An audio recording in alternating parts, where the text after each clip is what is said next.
Hello বন্ধুরা, welcome my back to my channel. সবাই কেমন আছো? আশা করি সবাই ভালো আছো। আমিও খুব ভালো আছি। আজকের ভিডিওটা একদমই অন্যরকম তোমাদের সাথে শেয়ার করব।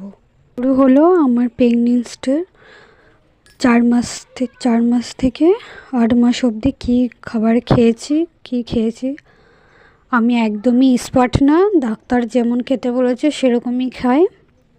তো আমি ঘুম থেকে উঠে যেটা আমি করতাম, 1 গ্লাস জল, খালি পেটে জল খেয়ে নিতাম।